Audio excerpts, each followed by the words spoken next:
Well, if you haven't been watching the last couple weeks, us as a show have talked about the NFC and the AFC. We have given our predictions on how we feel the regular season is going to go. Now is a perfect time to catch up because we are going to talk about our playoff predictions and our Super Bowl picks. But first, we will be talking about a little bit of breaking news that just took place today. I'm sure you've heard of it, but if you haven't, you're going to hear it now. I'm your host, Matthew Raridan, and this is the Snap Count Show.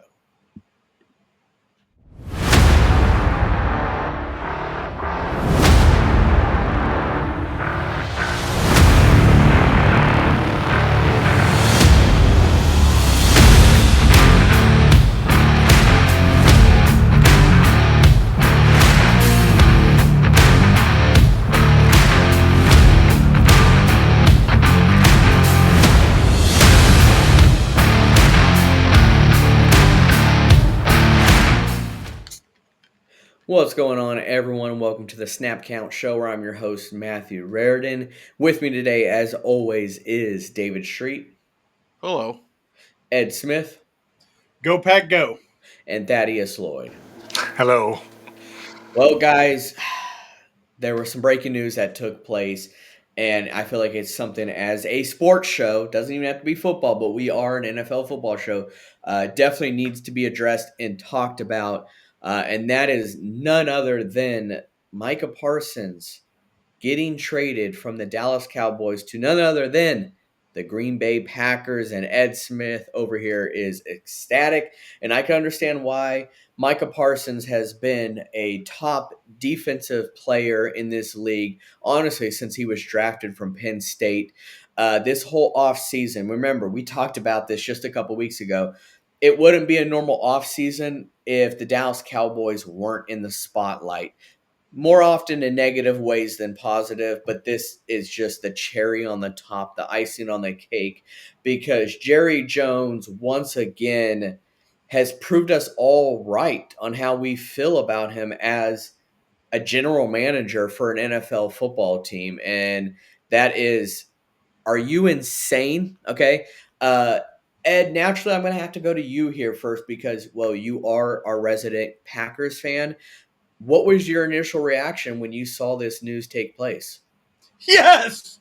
Yes! Just simply, that was it.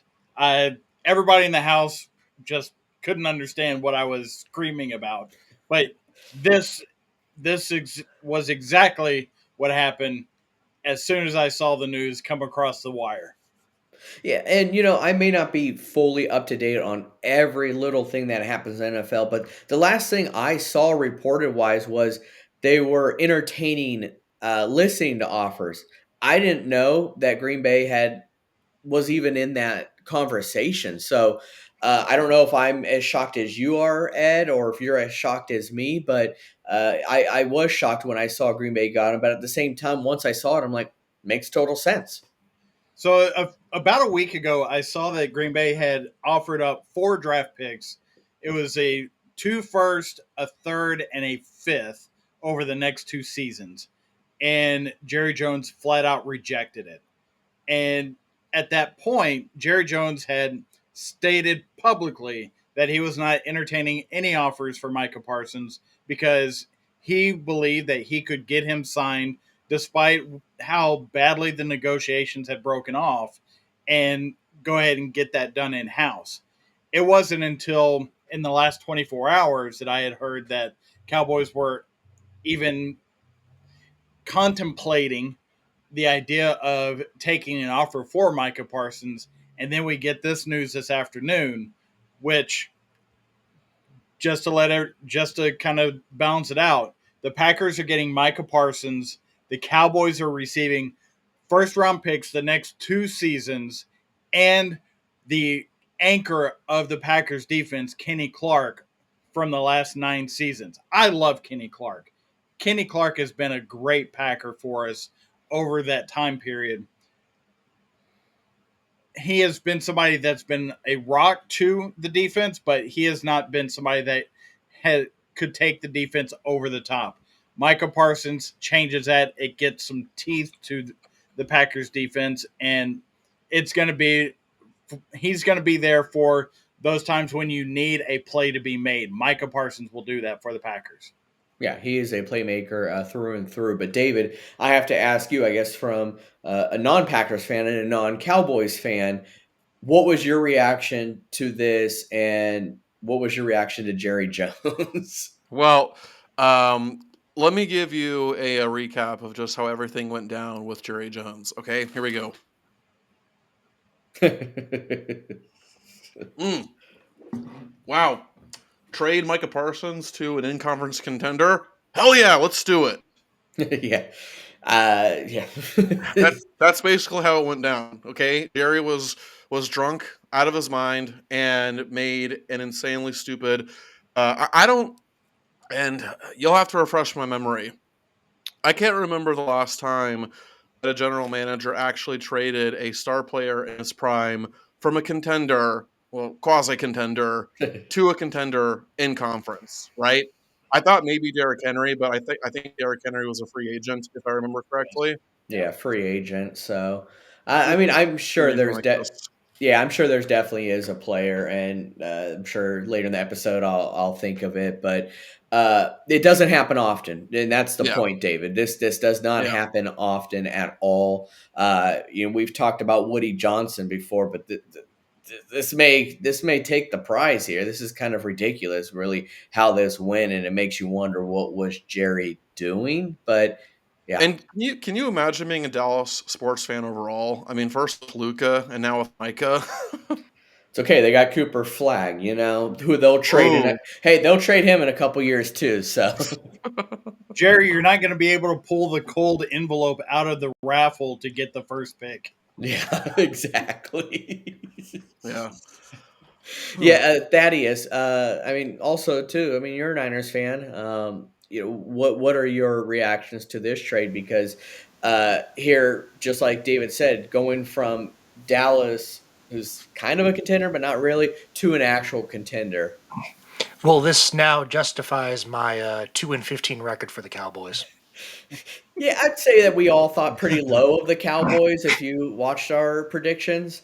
And we all thought, decently high of Green Bay. So none of those change, in my opinion. If anything, maybe a little bit higher on Green Bay. But uh, the Cowboys, we thought low, and we're going to continue to think low on them, especially after this. It's just not a good look for Dallas right now. Yeah, I thought it was a good move for the Packers. It was less than an ideal move for the Cowboys. At least you got Kenny Clark out of it, but yeah, the rich get richer.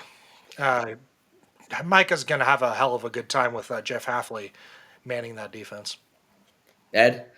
A couple of points here. The Packers are historically a draft and develop team. The fact that the Packers are giving up 2 first round picks to get Micah Parsons tells you what they think of the current window of Super Bowls in Green Bay.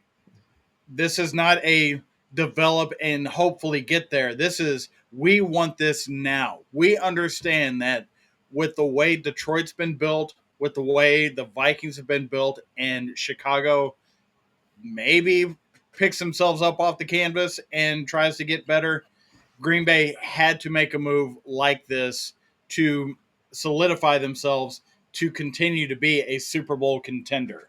Now, the movements that will be made on defense, you're going to see some philosophies with Jeff Halfley's defense come to light with Micah Parsons being plugged in and some shifting around in what position responsibilities will be. But that's something that we can talk about as the season progresses.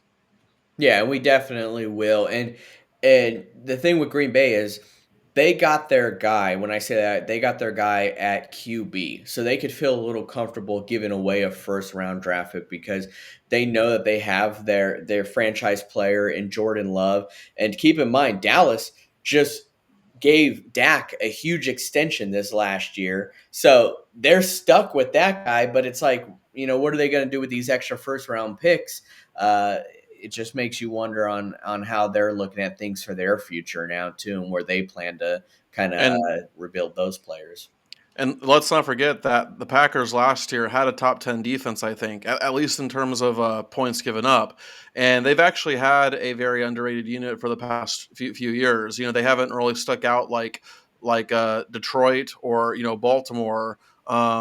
Because to me, they haven't like really had that individual star player just stick out. They've more kind of been like a well-oiled machine. Everybody knows his assignment. Everybody knows what to do. Well, now with Micah, they finally have that one individual star player that will definitely make people go, "Oh snap!" Like Green Bay actually has a legit defense, not just because of Micah, but they've always had a great defense. I'm just saying that now they finally have an individual star. They finally have that individual star power that will make them more respected, more recognized. Does that make sense, Ed? It does. And believe it or not, the Packers have gotten younger. This has been the youngest team in the NFL for the past 2 or 3 seasons.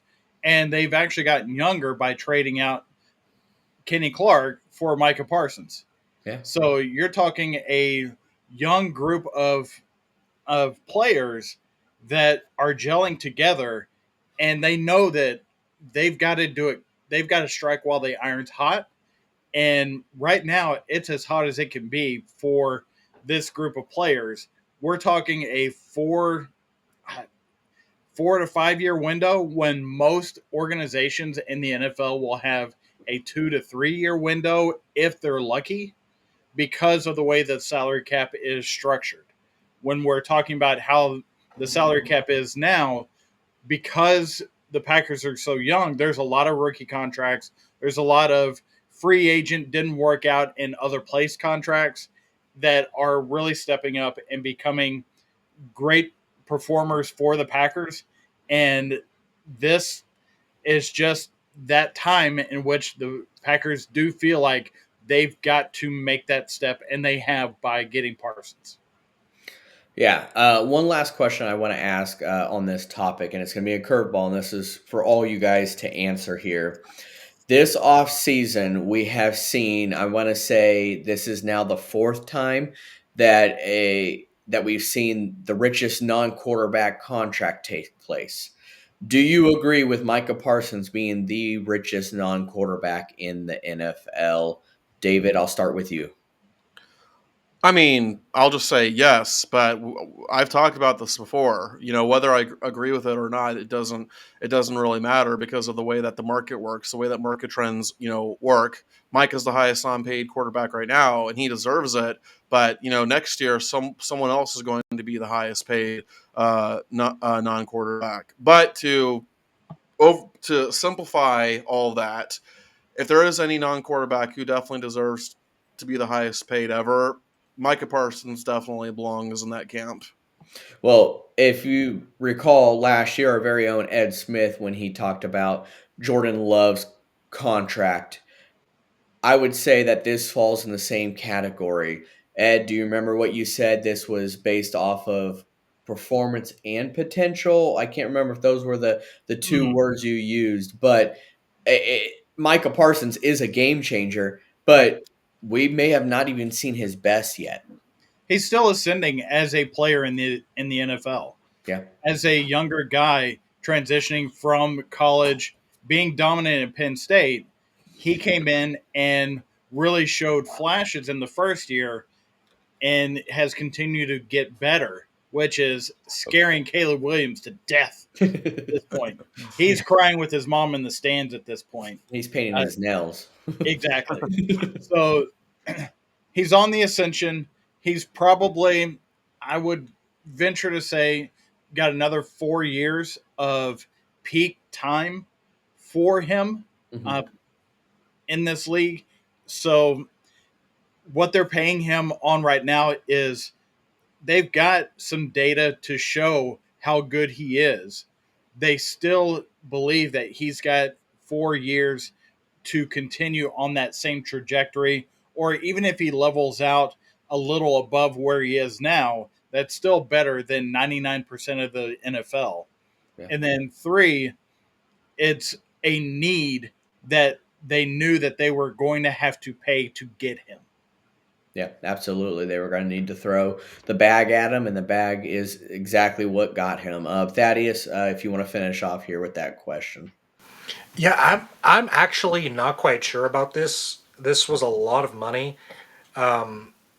He's unfortunately been injury prone the past couple of years, and now he's obviously a top talent. He's a top probably 5 defensive lineman, but that's a little steep, even for me personally. Like originally, I believe the deal was 41 million a year. Now this is 47 million a year. So obviously, market's going to change within a year. This won't really matter. But I really think they probably overpaid for this. But we're going to see how good he's going to be in Green Bay. Yeah, absolutely. And I think that we'll get into this topic more at a different time, but this really does set a precedence with what we've seen with Miles Garrett, TJ Watt, and now Micah Parsons. It just continues to keep going up and up and up. Well, who's next? And are you going to be able to pay a star quarterback and a star edge rusher, at the same time while also, giving out contracts to the rest of your team?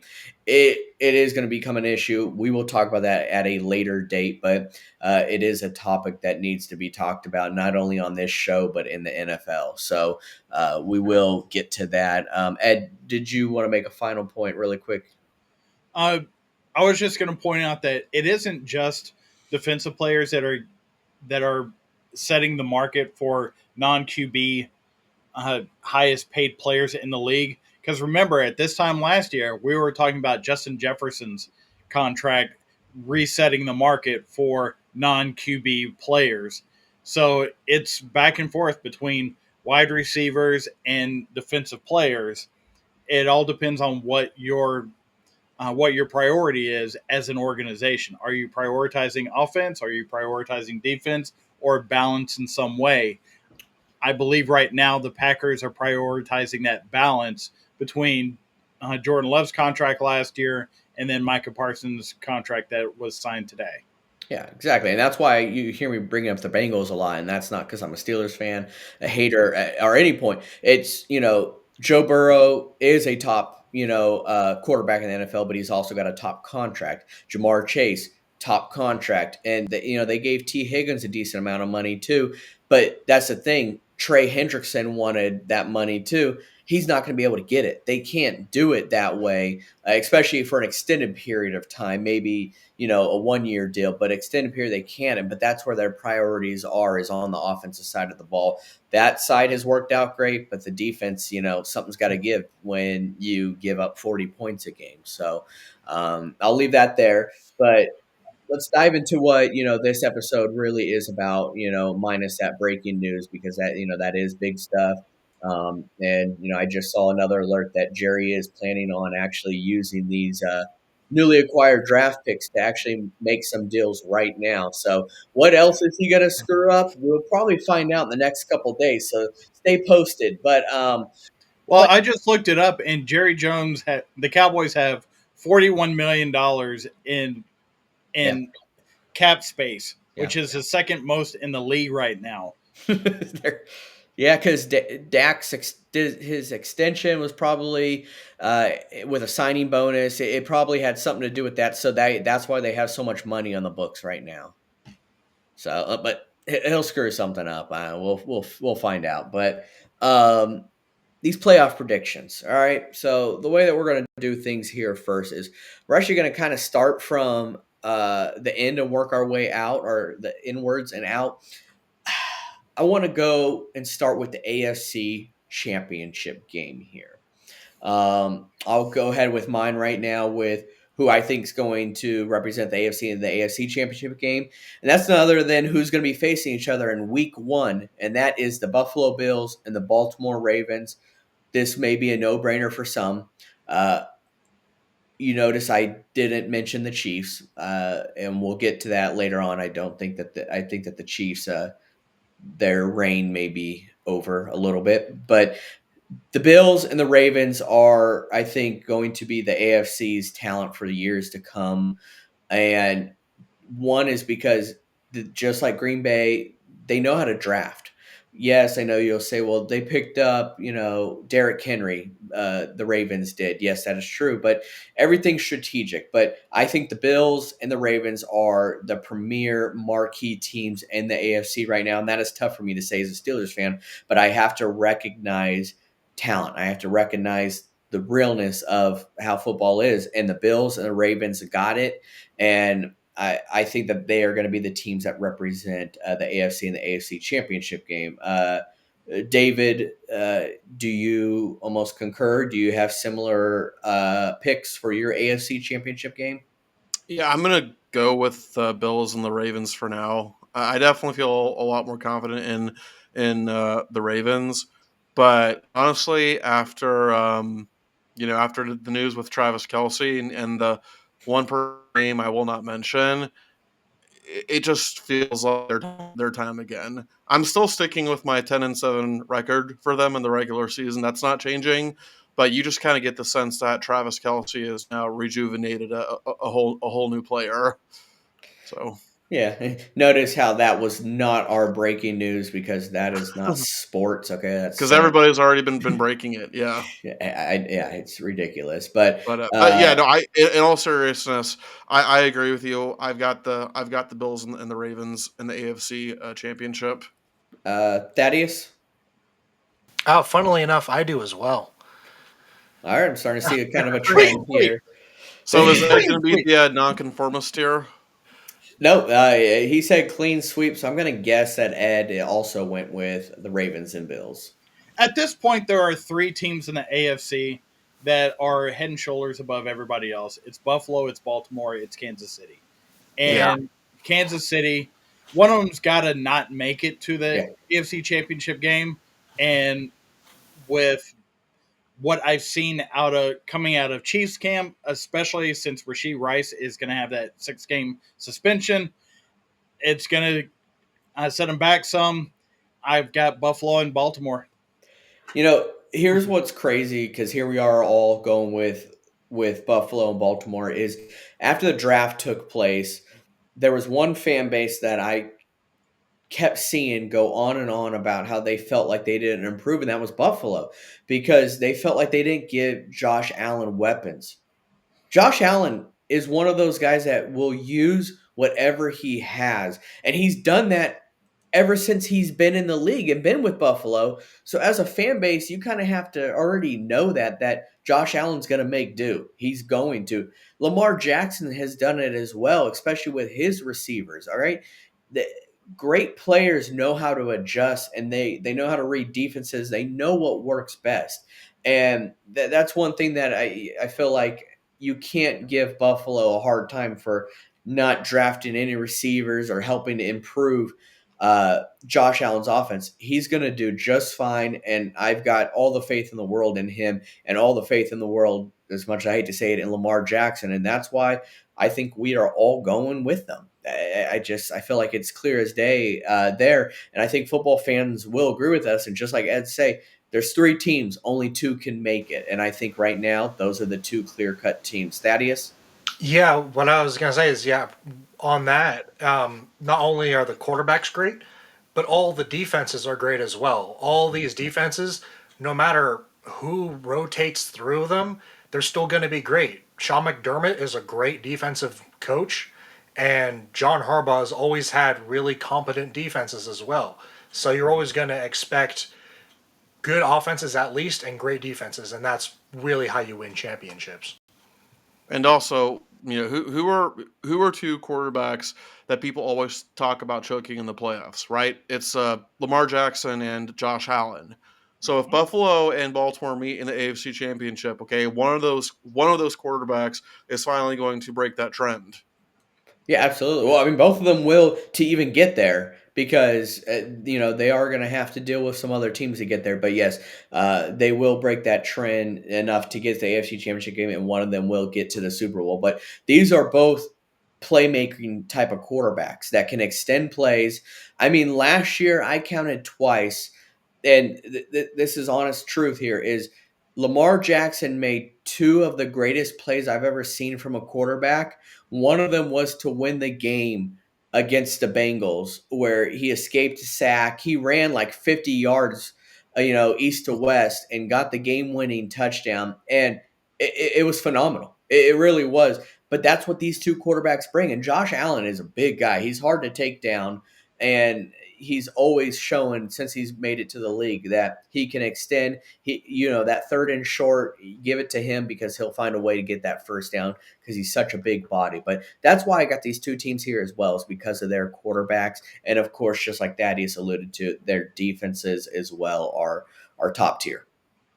Over on the NFC side, this is where things could be different, I think, for possibly all of us. I really do think that our picks here are going to be completely different. Thaddeus, I feel like I want to start with you here. Who do you have going to the NFC Championship game? I have a rematch game from a couple years ago, and that would be the 49ers and Eagles in the championship. I might be a bit of a homer, but I firmly believe in the 49ers' weakest schedule. They could get the 1 seed, and then obviously the Eagles probably have the best team collectively in the NFL. So that is why I have those two teams in the championship. Okay. David, who do you have represented in the NFC? So I'm going to go with the Packers as one of my representatives. And I'm going to throw in a bit of a curveball, and I'm going to say that Baker Mayfield and the Bucks make a bit of a Cinderella run. So I've got the Packers and the Bucks in the NFC Championship. All right. So you got the Packers and Bucks. Hey, I kind of hope that happens because it would be nice to see David and Ed. Probably have a nice friendly wager on here to see whose team comes out on top. Maybe some bragging rights, but with this NFC, I mean, some of them could be pretty wide open on who could get here, and that's why I expected all of our picks to be completely different. And I know for a fact here in your two picks that I know that we're all four of us are going to have different picks here. I have a feeling who I think one of the teams is going to be on Ed, but I'm going to let him tell us that. Well, I've got Detroit being the number 1 seed for the season, winning the NFC North by a game over the Packers. So, as the championship game, that'll be the third game that they will have played this year. It will be the Lions and Packers in the NFC Championship game for the right to go to the Super Bowl. Yeah, that division, we saw it last year going into the playoffs. Almost similar to, I mean, the AFC West did it too, and we've seen it before with the AFC North. Having 3 teams in the playoffs is crazy. It really is, and I could see it happening again. But yes, the Lions and Packers being there, I feel like is almost a given. That they are 2 top premier teams. And just as we talked about the addition of Micah Parsons on the Packers, I already had them in the playoffs, but I think it just gives them, a better chance. So playing for a third time is going to be interesting. I could definitely see that happening too, Ed. For me, I'm going to agree with you, Ed, with the Lions making it, but I got them going against the Eagles. The Eagles are going to be, trying to do their best Kansas City impression here, going for, back-to-back Super Bowls, and they've got a great team to do it. They still do. The Eagles are still going to be a great team until someone could crack the cheat code on the tush push. They always have that in their back pocket, and it does make things very tough for the opposing teams. We saw it many, many times, especially in the playoffs last year. It's almost given. Any given Sunday, it's going to happen. So that's who I have. I've got the Lions. I've got the Eagles.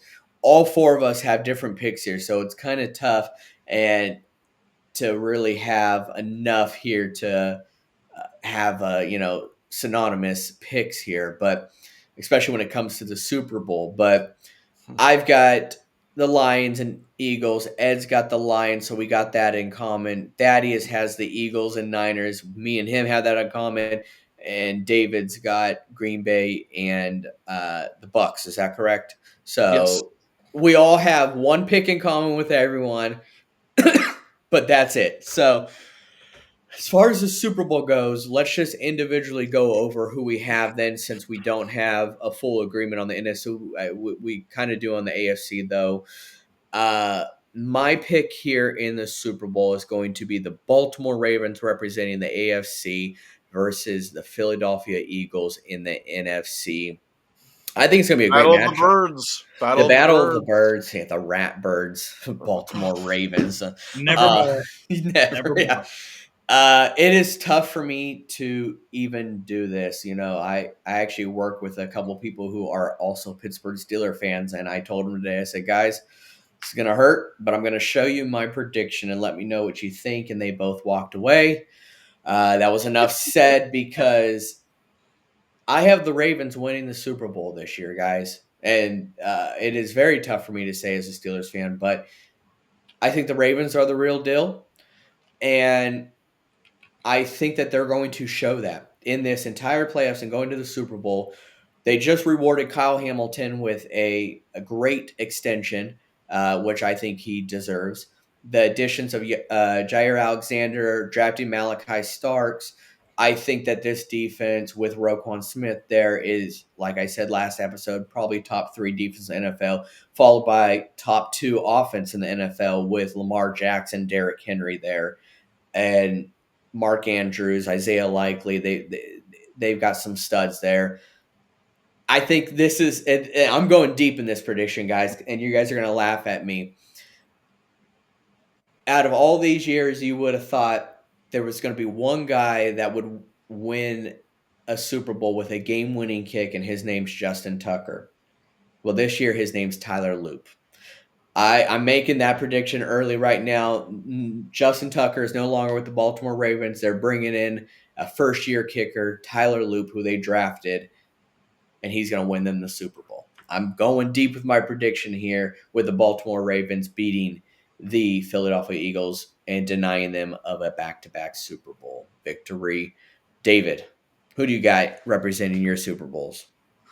So NFC, I've got the Packers beating my Bucks. Like I said, I think my Bucks are going to make a Cinderella run, but Cinderella is going to not have a good time in the NFC Championship. So I've got the Packers representing the NFC, and in the AFC, I've actually got the Bills. I think when Josh Allen doesn't have to face the Chiefs, or if or when he finally gets past them, I think he's going to unlock a new level, and he's just going to go absolutely crazy. It's kind of similar, a different sport, but concept, but it's similar to a few years ago when Alex Ovechkin and the Washington Capitals finally got over the hump against your Pittsburgh Penguins. And at that point, you just felt like no one could beat the Capitals. Ovi was playing like a man possessed.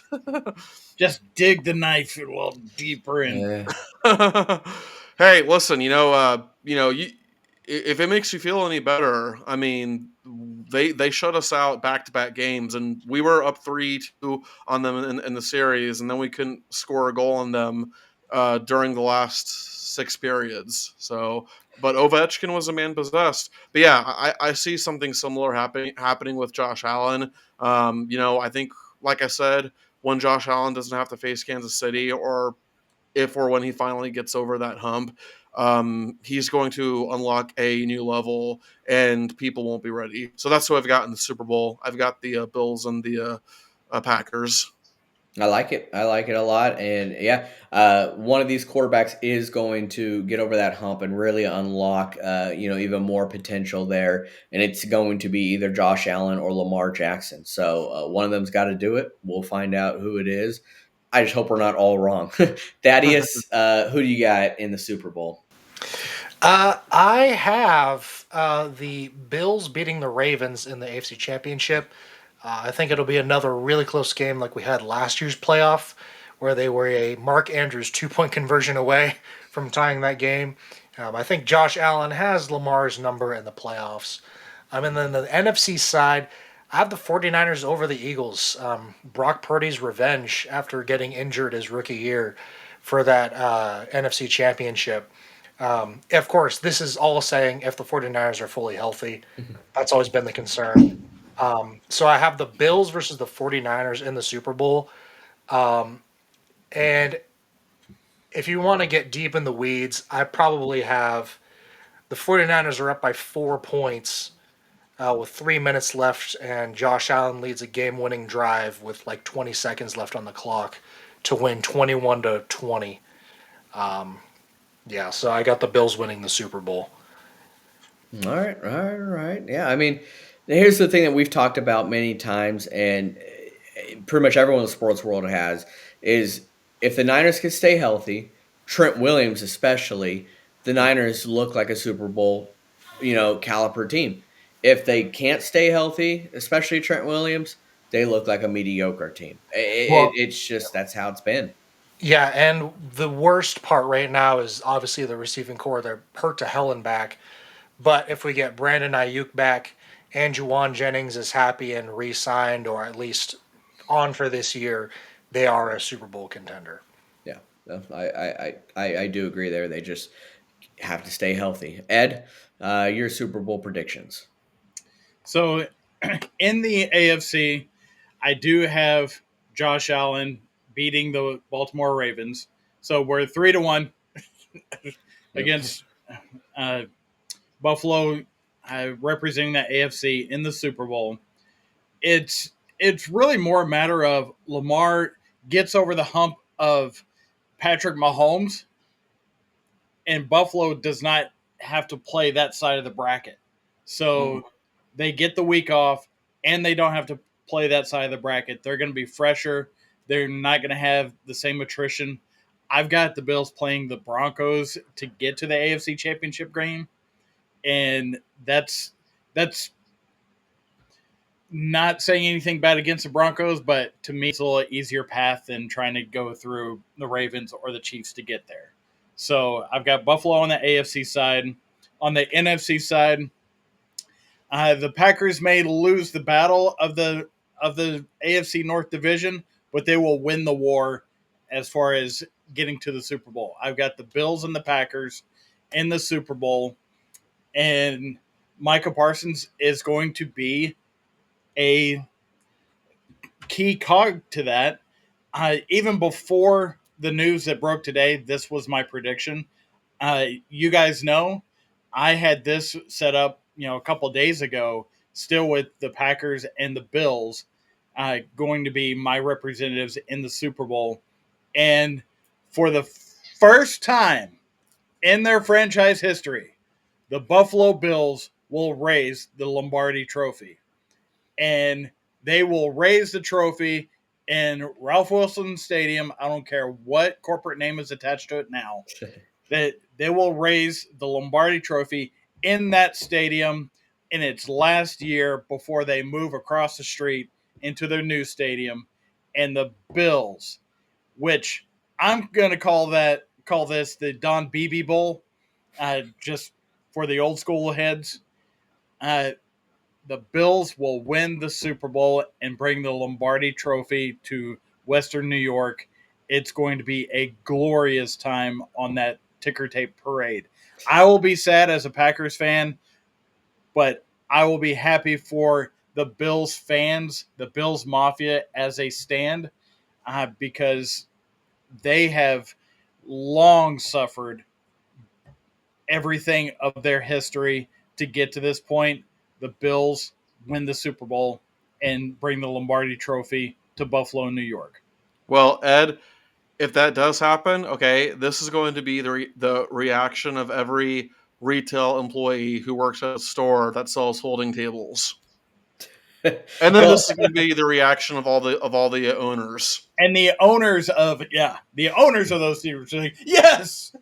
Well, it's so funny how all of our minds go to that because, we are a sports show and the future of sports is betting. So let's start an early over under on how many tables are broken on the day of that parade because it's bound to happen. I mean, not only What's are the stores population of Buffalo? yeah, I do.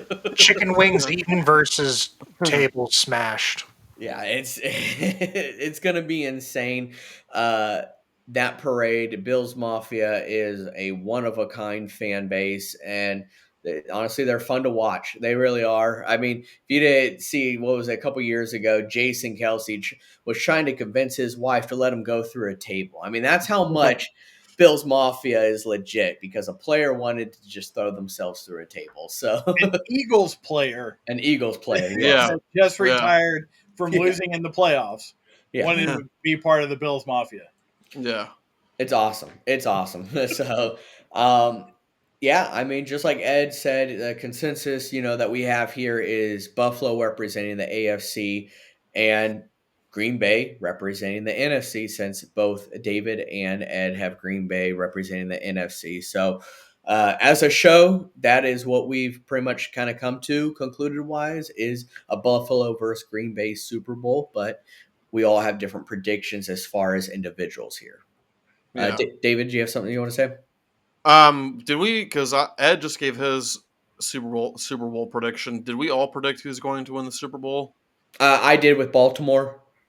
Okay. Thaddeus did with the Bills. With Well, the in my defense, I did just drink some beer, so I'm probably a little drunk right now. But I've got the Packers raising the Lombardi Trophy, and Green Thank you. Bay. You're welcome, Ed. And Green Bay will add to its NFL leading 20th, 15th. I know they lead the NFL in championships overall, so It'll they'll be they'll add to 14th. that. It'll be the 14th. 14th. Yeah. Okay, 14th. Got it. Yes. Long before Super Bowls were a thing, there were championships. Green Bay dominated. Okay. Well, and long before Super Bowls were a thing, Detroit was in a championship game. Yeah. Yeah. Yeah. This is true. All right. So were the Browns. The Browns. So, yeah, I mean, these are all great picks, and you can see kind of where our heads are going, especially in that AFC Championship game there. It just almost seems like it's set in stone, but crazier things have happened, guys. And remember, with these teams that we've talked high about, especially because of their quarterbacks, I hate saying it, but one injury away from things changing. We saw what the Patriots looked like when Tom Brady went down and Matt Castle had to be their quarterback. Okay, uh, your quarterback is your center point. That is the base and fundamental of your team. So when your star goes down, unfortunately, you see that your team kind of goes down with it. But But keep in mind, the Patriots with Matt Castle in 2008 actually went 11-5, and the only reason why they missed the playoffs was because the Dolphins just unexpectedly, after going 1-15, just randomly decided that they were going to win the division the next year. yeah, that is So true. And I mean, we saw Nick Foles win a Super Bowl with the Eagles being a backup quarterback. But like I said, crazy things have happened, and these are just examples of it. I wish no ill upon any team or quarterback, and I hope that no team or quarterback suffers a big injury like that. I like seeing a fair, level playing field, and so I hope that's what we see. But guys, we only talked just a mere, fraction of the playoffs here. Do any of you guys have any big storylines, in this playoffs happening? I'll start with mine, and I will sound like a big homer here, but I do think that the Steelers finally win a playoff game. I will leave it at singular playoff game because I don't think that they will win more than one, as the field does get pretty tough. But I do think it's only fitting, and this is in my playoff bracket. We all have different playoff brackets based off of our predictions and records. I think it's only fitting that the Steelers win a playoff game this year against the team that they beat last in a playoff game many, many, many years ago. And that was against the Kansas City Chiefs. Yes, I said it. You heard me right. And I'm sure many people are going to say you are a biased homer and you are wrong. And I very well may be. Okay. But I just feel like the writing's on the wall. I really do. Maybe it's Aaron Rodgers. Maybe it's just our defense. But I truly believe that the Steelers will finally win a playoff game, and it's just going to happen to be against the Kansas City Chiefs, unless those Swifties somehow pay off the refs, or I don't know. There's some crazy things to happen. But that's kind of my storyline. I see kind of happening right now in the playoffs and that is a storyline. Even if it's not against the Chiefs. Everyone's talked about it every single year. You don't have to be a Steeler fan. Mike Tomlin, over 500. But guess what? They lose every year in the playoffs. So if they win a game in the playoffs, that is a storyline. That is going to be a topic of discussion on every sports network. So that's what I got going on here. Do any of you guys have any storylines, big maybe upsets that could happen in this playoffs?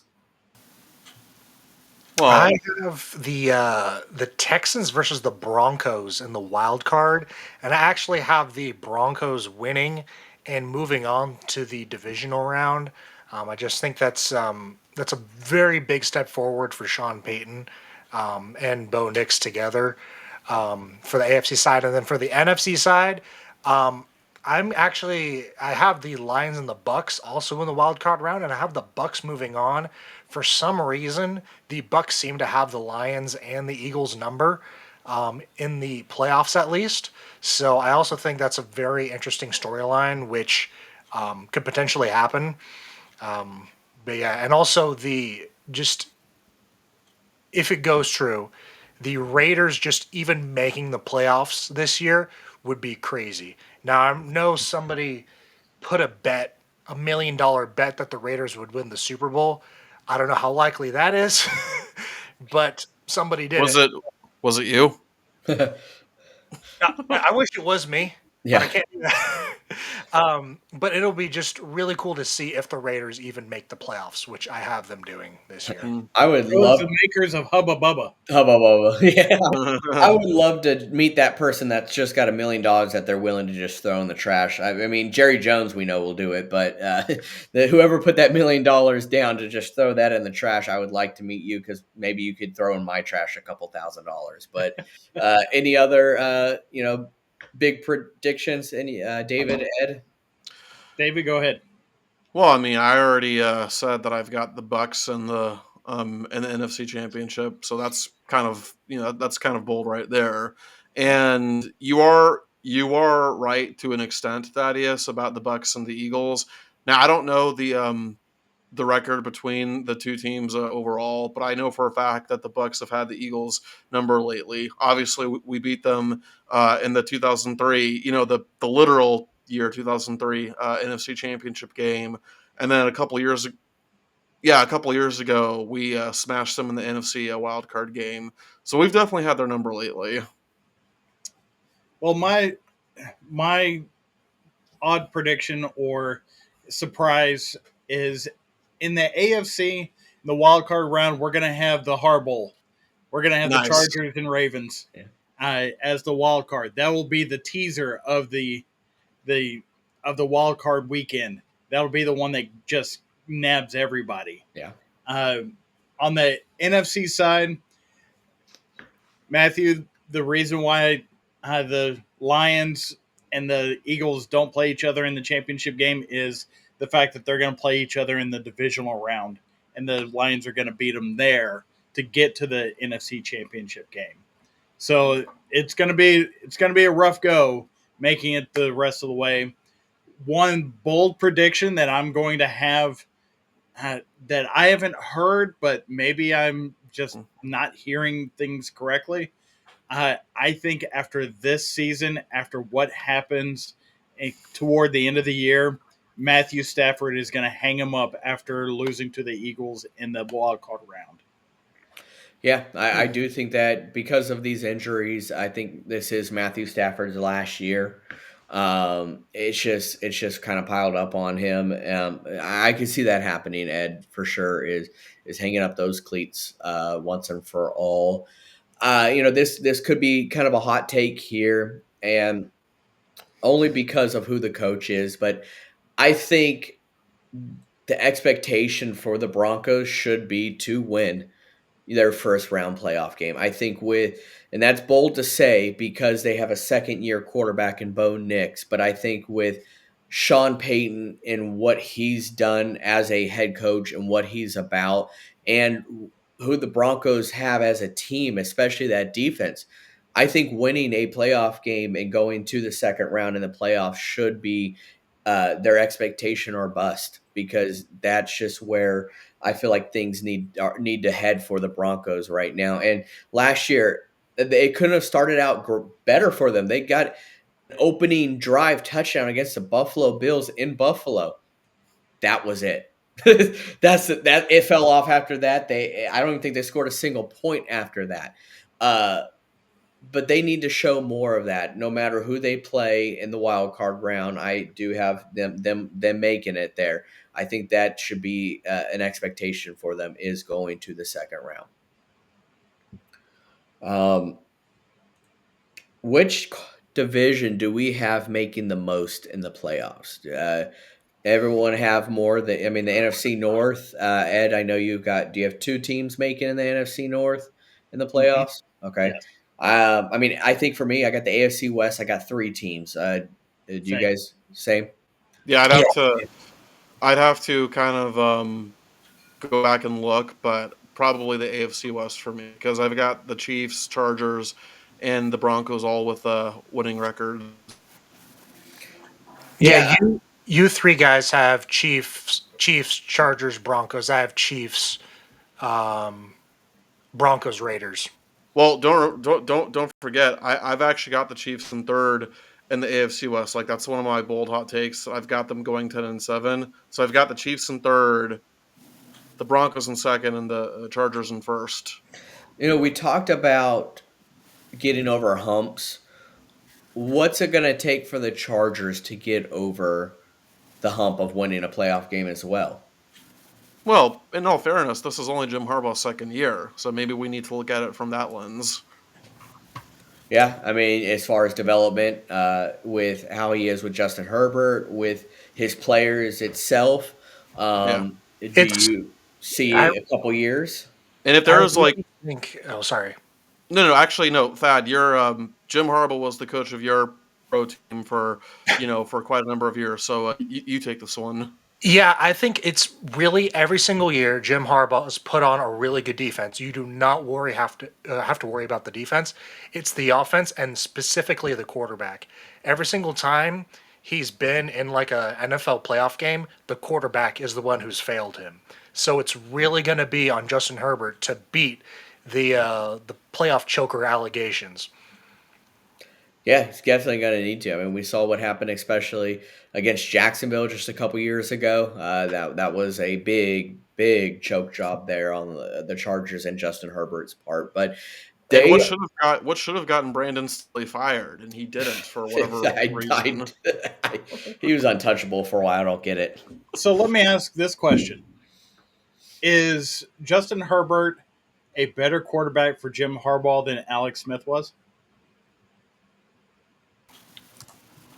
More talented, obviously, but Alex Smith was more of the game manager than Herbert currently is. So, Yeah, and plus, like Justin Herbert, for all the criticism he gets, has gotten off to a very solid NFL start, whereas Alex Smith has really always, despite being the number one overall pick, he's always been a game manager, and he never really kind of made a name for himself until Jim Harbaugh became his head coach. So, yes, I think Herbert has the potential to be a better quarterback for Jim Harbaugh than Alex Smith ever was. Well, I think it fell perfectly.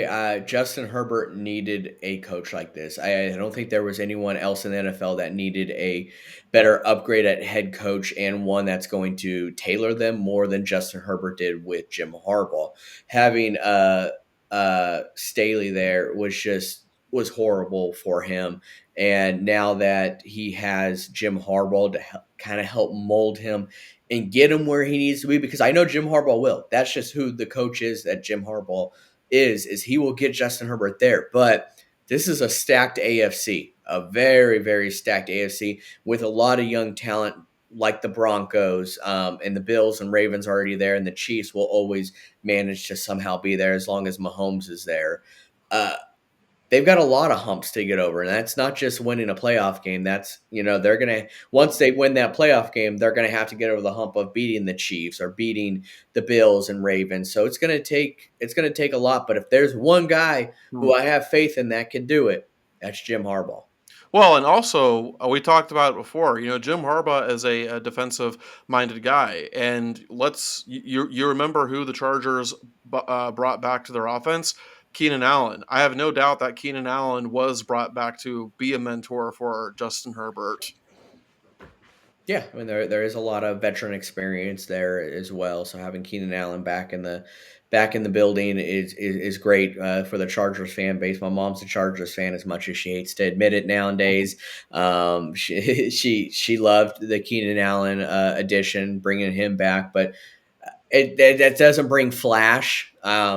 We know that their main receiver is going to be Lad McConkey, as it should be. As a rookie, he presented himself as a great weapon in the NFL, and I love to see it. Justin Herbert loves to see it, but Keenan Allen does bring a threat, but it's not going to be flashy. It's not that. It's not that Lamborghini, but if he could stay healthy, he'll be reliable. So I do like bringing that back to the Chargers. So. And we all know Jim Harbaugh wants to run the ball, run it, Mhm. run it, run it, and then run it some more. So I think them picking up Blake Corum, he's going to have an underrated but solid rookie year under Jim Harbaugh. Yeah, I mean, they got him. They got Najee Harris, who had a firework accident. We'll see if he's even there for week one. But yeah, he's definitely going to want to run the ball. But we also talked about it last week. The loss to Rashawn Slater is big. It's unfortunate, and they're not going to be able to replace him. But they're going to need someone to protect Justin Herbert's blind side. That's all I got to say. And then one more piece of NFL news-ish that dropped was the new rivalry jersey colors that Uh, dropped. What did you guys think of those? I'll have to look it up real quick. The fact that most of these rivalry jerseys went to this icy white is it's all kind of looking the same. I hmm. do like the Bills version of it, going with the silver emblem with the all white helmet, all white jerseys, all white pants. Those Uh, are really cool. those are really nice. I did like those when I saw them pop up. Uh, Beyond that, I I don't necessarily know if I'm super into all of them, but there are some standouts. I like the icy white color scheme when it comes to uniforms. I, me as a college fan, being a fan of obviously the University of Texas, our all white uniforms are stellar in my opinion, but that's just my opinion. So here are my thoughts. I'm looking at the jerseys right now. My favorite is probably Miami's. I just really love the contrast between the teal and the black and the orange. Patriots far and away the worst one. But I also feel like New England always has ugly jerseys.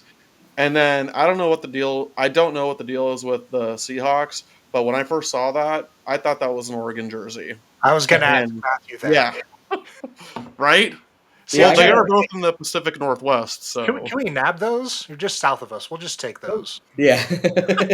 Did Phil Knight come up with it? All right, we'll do you it. know, All right. I will say I do really like the Seahawks uniform combination there, especially when you start looking at some of the details on them. mhm. Yeah. I like the Bills ones. I know it seems simple, but the Bills ones is iced out. That one is like you said, Ed. The Bills one's cool. But here we are. It reminds me, remember with the color rush uniforms that we That's were yeah, doing? ten It's years ago.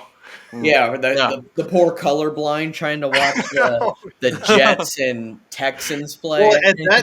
at that point, did anybody really want to watch the Jets and Bills? Yeah, it was. Yeah, Yeah, I actually speaking of the Jets, I think the whole Gotham City football slogan on the back of their jersey is actually very creative. Although I can't help but think, you remember in The Dark Knight Rises what football stadium was featured in that movie? Well, it wasn't the Jets Giants stadium, it was the Steelers stadium. And then I've got one final bone to pick. With the Rams jersey, it says Rams house. I have never ever understood why Rams fans say whose house, our house. How can it be your house when you share it with another tenant? That's never made any sense to me. It is true. SoFi Stadium is the home of both the LA Chargers and the LA Rams. I almost said San Diego Chargers. Good old Qualcomm, It bring it just back. it just still feels wrong to call them And the LA Chargers. I Yeah. know. Who's got less fans, the Rams or the Chargers? Right? The Chargers. The The Chargers. Chargers by far. The They couldn't Chargers, fill up because Yeah. a the Rams soccer won the Super stadium. Bowl. I know they could have. Yeah. The There was Steelers. Yeah. there was actually an episode on South Park where all of the Chargers fans were like these weird water specimens kind of thing. I don't remember what the episode was, but I do very vividly remember South Park did make fun of the Chargers for having virtually no fans at all. Yeah, Yeah. I personally, when looking at the jerseys, I really liked them. Especially, the 49er ones looked really nice, and I think they were better than the Color Rush ones. They had like a nice like saloon font on them. And it's just the crimson and gold just looks so good, married with the black. The only caveat I have is these jerseys are only for each team. They're only going to be worn for 1 week. Yeah. So I personally, like, obviously we have to see these in action, but I personally would like to see these more going forward. Well, it's all going to be a marketing, strategy. If Yeah. it pays out well, they're going to do it again. It's just money talks. So if it pays out well, we'll probably see it happen again. But it'd be nice. I mean, there are a lot of different unique uniforms out there, and me being an Oregon Ducks fan, I've seen just about 750 of them. So I mean, college is and it's coming to the NFL. So when you see all these different uniforms now, it's not just black and white anymore. So um, yeah, folks, that's about all we have today. We appreciate you guys tuning in, hearing our playoff predictions, and once again, just our opinions. And I hope that we are right with our predictions because it makes us look like we know what we're talking about. For the most part, and secondly, I love a little bit of bragging rights. That's just how I've always been. I'm human, but let us know what your thoughts are, your predictions as well. I'd love to hear if you have any big, shocking playoff upsets, predictions, and if you think we're just flat out wrong, let us know as well. We'd love to hear that also. Hit that like, hit that subscribe button, guys. Guys, that's the final whistle. We'll catch you next week.